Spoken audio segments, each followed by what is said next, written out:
Bijouterie Santia, immeuble Arena, Antanmen. Manolotra anao vaovao.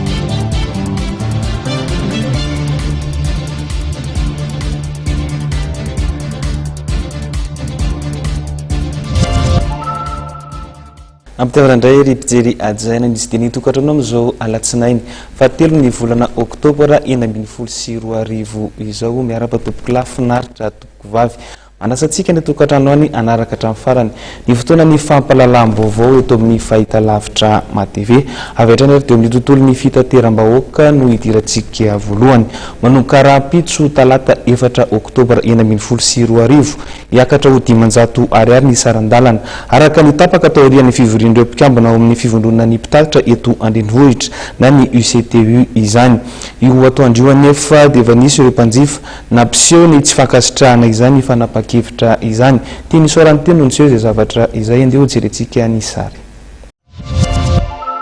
Mitazomina ny fampiarana ny fampiakarana sarandalana ho 500 ariary araka ny tapaka tao ren'ny fivorian'ireo mpikambana ao amin'ny fivondronan'ireo mpitatitra andrenivohitra na ny UCTU tetsy Ambodivony. Nanapa-kevitra fa ho ahisy kely ilay sarandalana mba ahafahana manatanteraka ny asanay zany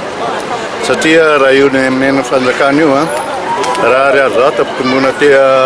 telopolo litatra telo arivo zany tsy mahavita pahadim ny itinéraire-nay akory zany ny itinéraire-nay ankiray 5,000 ariary vitany mba mahavita azy ka ohatrany atao hoe tapimaso any zany aminay amin'ny fandrebirebenanay any fa tsy nety zany ny mpitatitra tetra fa dia hoe aloha hiakatra président fa dia vita eo le izy. Efa ho andro maromaro no nandefa taratasy fampilazana izany fampiakarana sarandalana izany ny coopérative UCTU ary napetaka tao anatin'ireny taxi be reny. Io atoandro eo anefa dia nisy ireo olona nampisehony tsy fankasitrahana izany fampiakarana sarandalana izany ka naneho ny fahatezerany mety ahina ary ve ny fandriampahalemana ho an'ireo mpitatitra nampiakatra sarandalana. Anjara amin'ny tokony andraikitra amin'ny filaminana mandray andraikitra amin'izay nous avons le droit d'être protégés avec